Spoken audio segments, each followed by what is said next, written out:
कहा तो वो वहीं वन में भ्रमण कर रहे थे, तो चंद्रमा पुत्र बुध, उन्होंने देखा सुद्युम्न को।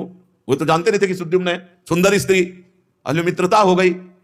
अब बुध को पति बना लिया और फिर कुछ दिन में गर्भ रहा और पुरुरवा नाम का पुत्र उत्पन्न हुआ, लड़का बच्चा भी हो गए।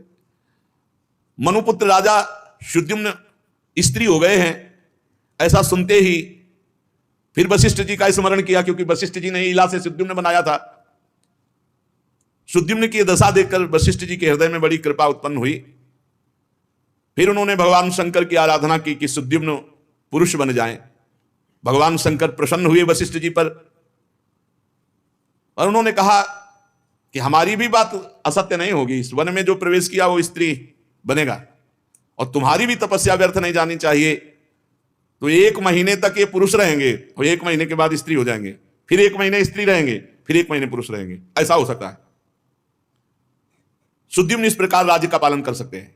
वशिष्ठ जी के अनुग्रह से व्यवस्था पुष्ट हुई, पुत्र हो चुके हैं पुरुरवा, ये आगे चलकर चक्रवर्ती सम्राट महाराज पुरुरवा।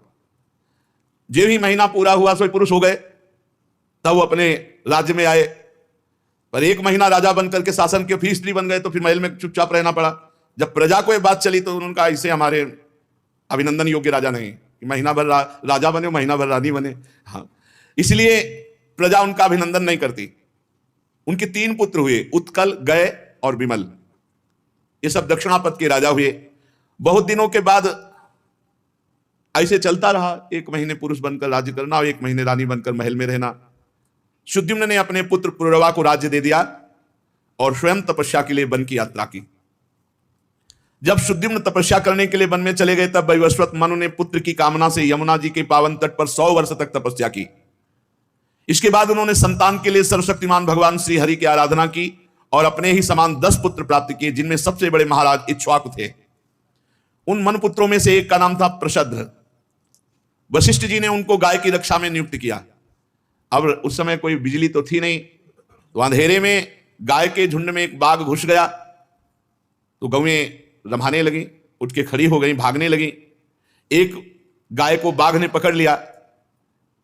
अब प्रशद्ध गाय के पास दौड़े गए, घोर अंधकार था, हाथ में तलवार, देखा अचानक किए तो बाघ ने गाय को पकड़ रखा है, तो बाघ के सर पर मारा, पर खेल पलट गया। बाघ छलांग लगा गया और वो प्रहार गाय के सिर पर, जिससे तत्काल गाय का सर कट गया।